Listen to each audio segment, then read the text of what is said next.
تبارك الذي نزل الفرقان على عبده ليكون للعالمين نذيرا আসসালামু আলাইকুম ওয়া রাহমাতুল্লাহি ওয়া বারাকাতুহু বিসমিল্লাহ আলহামদুলিল্লাহ ওয়াসসালাতু ওয়াসসালামু আলা রাসূলিল্লাহি ওয়া বা'দ।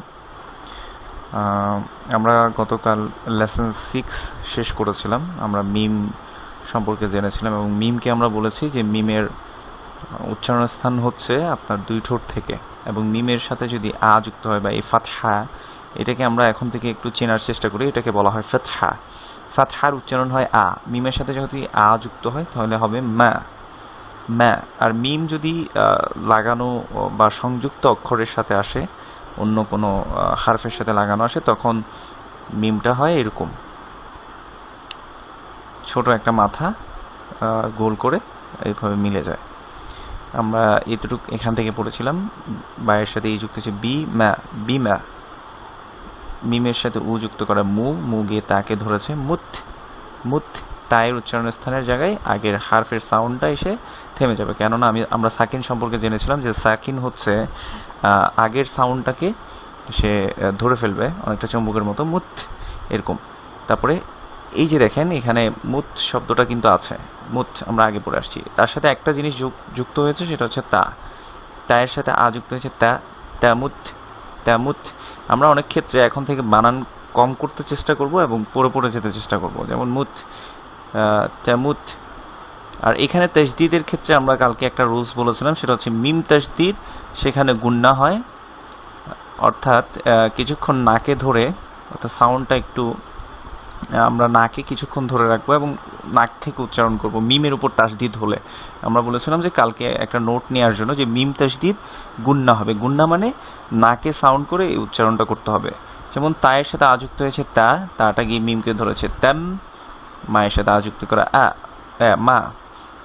আমরা আবার বলি তায়ের সাথে আযুক্ত হয়েছে তা, তাটা গিয়ে মিমকে ধরেছে তাসদিদ। মানে এখানে একটা লুকায়িত সাকিন আছে, এই সাকিনটা মানে ধরে ফেলবে আগে, তাম। অর্থাৎ তাসদিদ মানে হচ্ছে আগে ধরে ফেলবে তাম। মায়ের সাথে আযুক্ত করা মা, তাম্মা, তাম্মা। কিছুক্ষণ নাকে ধরে তারপরে উচ্চারণটা করতে হবে তাম্মা। একইভাবে দেখেন যে এখানে তাম্মা যেভাবে ছিল এখানেও তাম্মাটা আছে, শেষে কি আর একটা শব্দ যুক্ত হয়েছে, যেমন তাম্মা। আমরা একটু আগে পড়ে আসছি তাম্মা, তাম্মা। এই যে গোল করে মাথা, এটা কিন্তু মিম, মাঝখানে আসলে এমন হয়। আমরা এটা এখান থেকে হারফের রূপগুলোকে একটু একটু শিখে নেওয়ার চেষ্টা করবো ইনশাল্লাহ। তাহলে তাম্মা এখানে যেভাবে পড়েছিলাম এখানেও সেভাবে আছে। এই মা সাউন্ডটা, লাস্টে যে সাউন্ডটা আছে সেটা গিয়ে আবার তাকে ধরবে, তাম্মাত, তাম্মাত। এরপরে তুবে, তু গিয়ে বাকে ধরেছে তুবে। বায়ের ক্ষেত্রে আমরা বলেছিলাম বায়ে যখন সাকিন হয় তখন কলকলা হয়। আমরা ইন্ডিভিজুয়াল হারফ নিয়ে চিন্তা করব।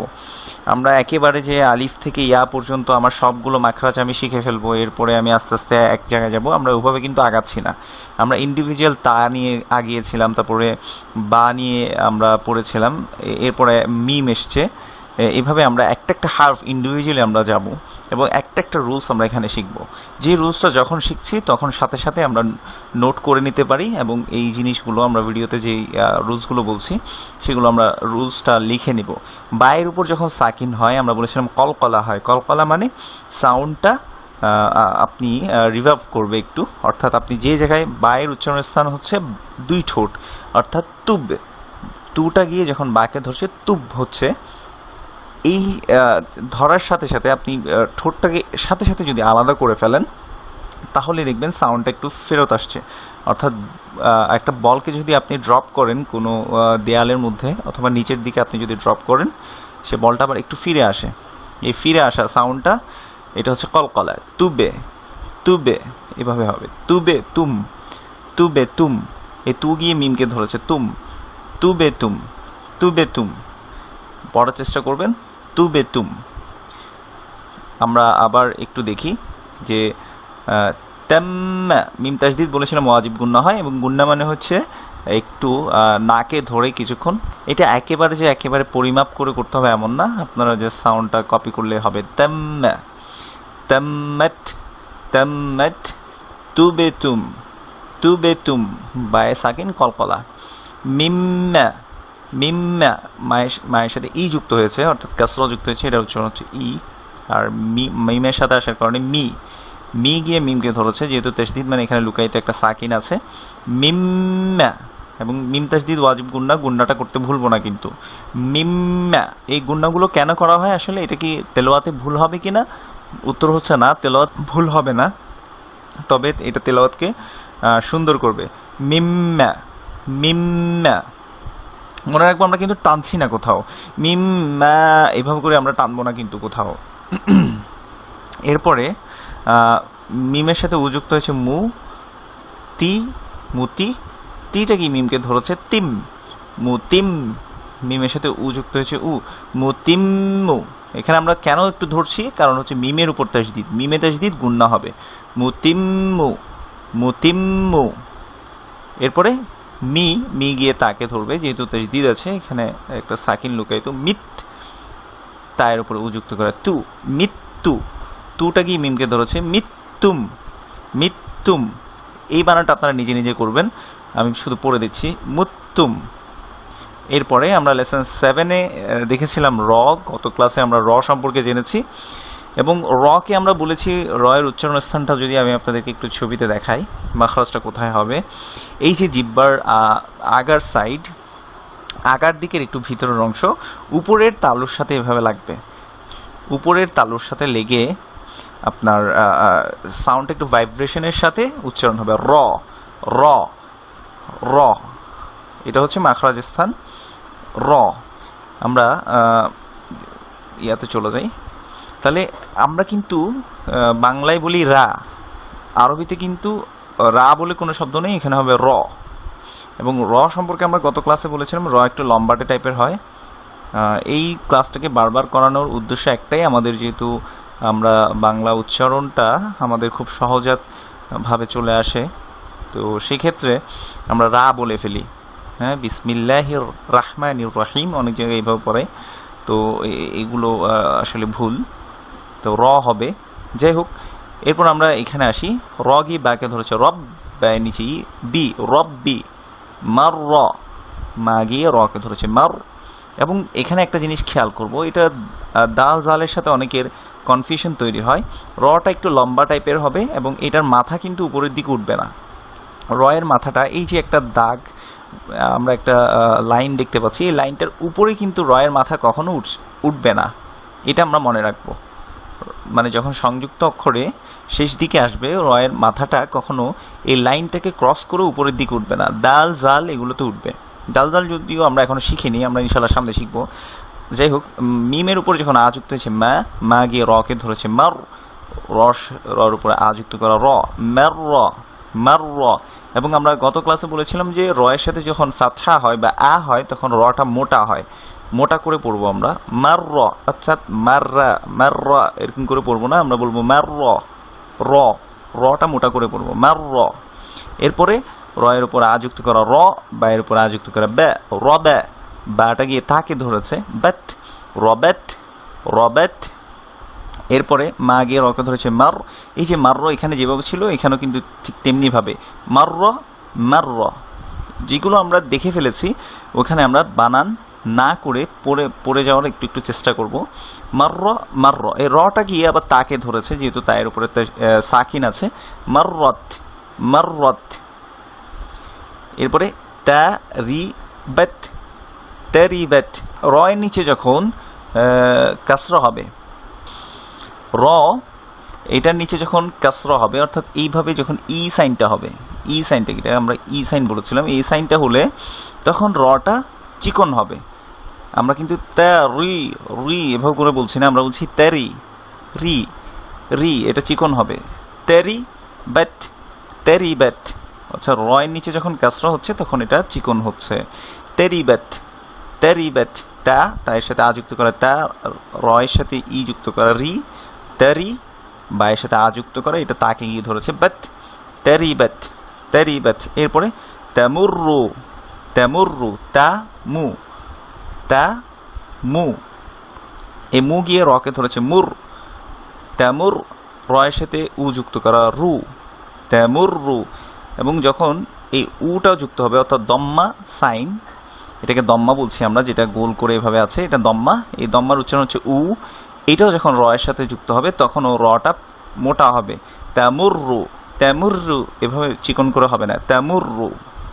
শুধু চিকন হবে কোথায়? র এর সাথে যখন কাসর যোগ হবে। আজকে ক্লাসটা একটু দীর্ঘ হয়ে যাচ্ছে, তারপরেও আমরা লেসন 8-এ চলে আসি।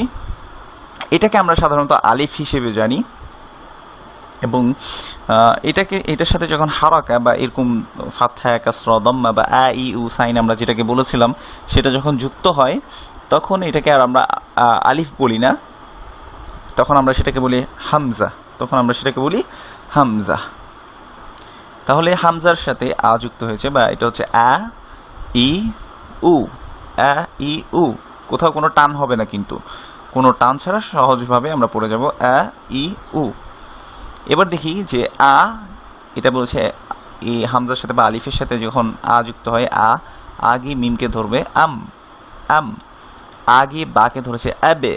বায়ের সাথে যখন সাকিন হবে, আমরা বারবার বলছি যে সাউন্ডটা কলকলা হবে, অর্থাৎ সাউন্ডটা আপনার রিভার্ভ টাইপের হবে, আবার ফিরে আসবে আবে, আবে। অর্থাৎ উচ্চারণ স্থানটা জাস্ট আলাদা করে দিলেই এটা সাউন্ডটা ওভাবে শোনা যাবে, আবে।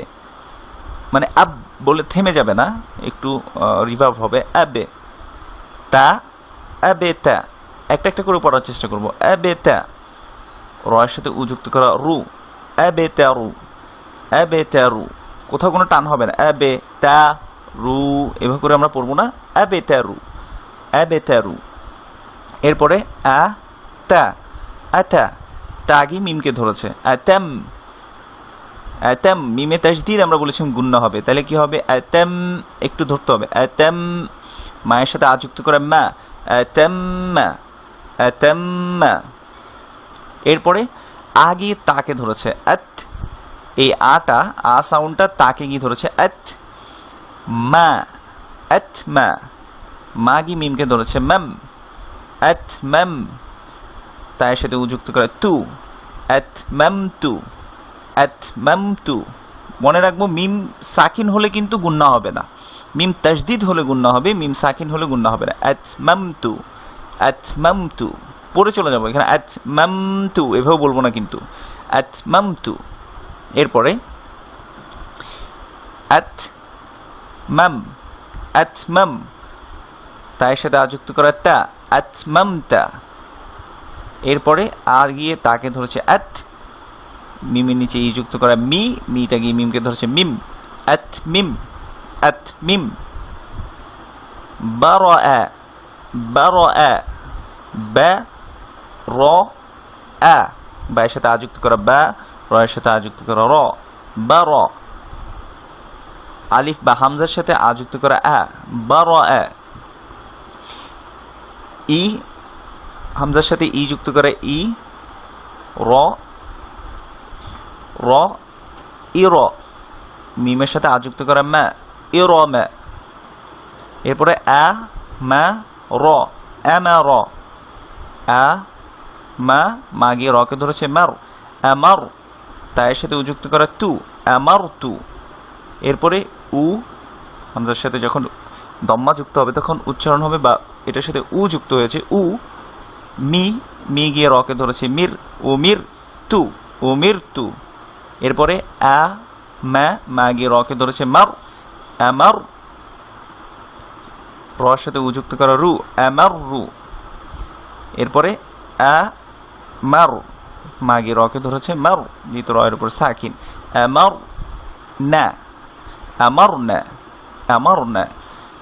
এরপর আমরা এতটুকু পর্যন্ত রাখি। লেসন 9 আমরা ইনশাআল্লাহ আগামী ক্লাসে কভার করব। সুবহানাকাল্লাহুম্মা ওয়া বিহামদিক, আশহাদু আল্লা ইলাহা ইল্লা আনতা, আস্তাগফিরুকা ওয়া আতুবু ইলাইক।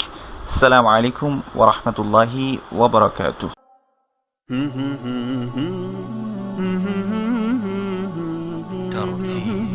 ترتيل